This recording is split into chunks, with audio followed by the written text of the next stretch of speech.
तंसीम, क्या अब आर्यन खान का नाम ना आना एक तरीके से उन्हें क्लीन चिट है? उनके साथ जो उनके दोस्त थे जिनका नाम सामने आया था, उन्हें भी क्या क्लीन चिट दी गई है? जी, जाहिर है इस मामले में आर्यन खान के अलावा 5 और लोगों को लैक ऑफ एविडेंस या एविडेंस की कमी के चलते इस चार्जशीट में उनके नाम शामिल नहीं किए गए हैं, ये साफ लिखा गया है।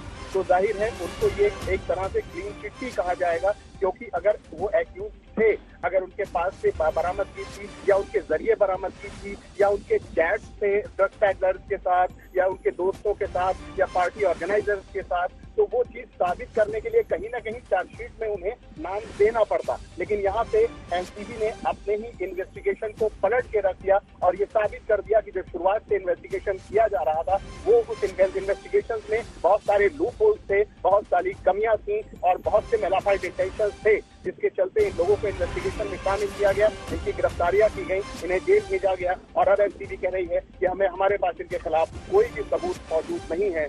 ये भी एक बड़ा हैरान करने वाला है। बिल्कुल। और तंसीम, जिस तरीके से पूरा मामला उजागर हुआ उसमें आर्यन खान का नाम, जो कि एक बड़ा नाम है क्योंकि वो शाहरुख खान के बेटे हैं, उन्हें इनकी गिरफ्तारी हुई, फिर बेल से वो रिहा हुए, लेकिन इस पूरे प्रोसेस में जो शाहरुख खान की मानहानि हुई उसको लेकर कोई अब दावा उनकी ओर से किया जा सकता है? क्योंकि एक तरफ आप एक लंबा ट्रायल चलाते हैं और आप क्लीन चिट दे देते हैं।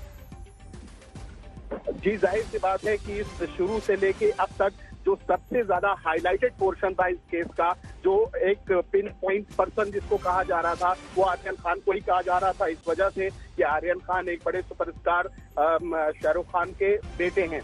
तो जाहिर है कि शुरू से लेकर आखिर तक उन्होंने फेस किया, उनके ऊपर इल्जाम लगाए गए, उनके ऊपर संगीन इल्जाम लगाए गए, उनको जेल भेजा गया, कई दिनों तक उन्हें जेल में रखा गया। उसके बाद वो हाईकोर्ट गए। जाहिर है अगर ऐसे केसेस में चाहे जो पीड़ित है जिसको अरेस्ट किया गया, वो अगर अपना वो डिफेमेशन करना चाहता है या उस केस के खिलाफ अपनी कोई अपील करना चाहता है, तो वो बिल्कुल स्वतंत्र है, आजाद है, कर सकता है। और ये मुझे लगता है कि शाहरुख खान को अब ऐसा जरूर लग रहा होगा कि उनका जो बेटा है आर्यन खान, वो इस पूरे मामले में बेकसूर था, इसी वजह से उसको अब क्लीन चिट और उसके खिलाफ एविडेंस न होने की बात एनसीबी की तरफ से की जा रही है। तो जाहिर है अगर वो चाहें तो एजेंसी के खिलाफ भी डिफेमेशन सूट फाइल कर सकते हैं और ये कह सकते हैं कि उन्हें ह्यूमिलेट किया गया या उन्हें प्रताड़ित किया गया या उनके बेटे को बेवजह जेल में रखा गया। तंसीम, इसमें एक लाइन साफ लिखी हुई है इस पूरी चार्जशीट में कि आर्यन और मोहक के पास से कोई ड्रग्स या फिर नारकोटिक्स नहीं पाई गई है। ये एक लाइन साफ तौर पर लिखी गई है।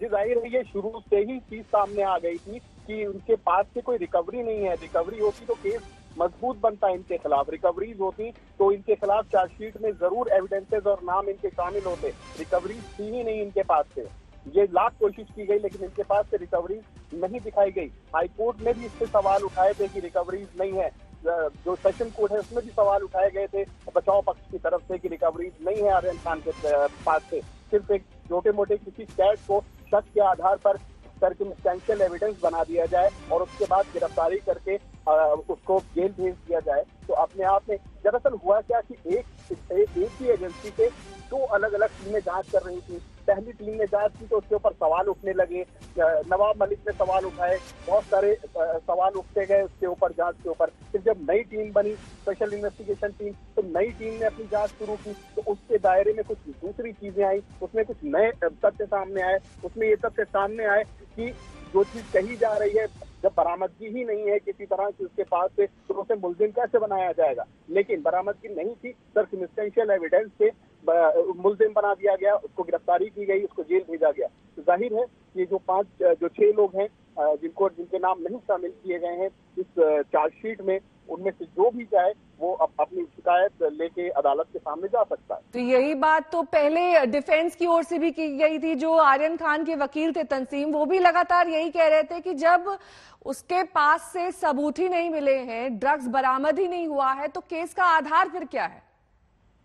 यही वो आधार था जिस आधार पे आर्यन खान को जमानत मिली थी, यही आधार था जिससे हाईकोर्ट ने एनसीबी से सवाल खड़े किए थे, यही वो आधार था जिसके बाद एनसीबी ने अदालत में, हाईकोर्ट ने, मुंबई हाईकोर्ट ने बोला कि उसको बार बार जो हर फ्राइडे को पेशी पे बुलाने से छूट दी गई। तो ये सारी वजहें थी। कोर्ट इन चीजों को बड़ी माइन्यूटली एग्जामिन कर रहा था और उनके इन्वेस्टिगेशन पे सवाल भी उठा रहा था।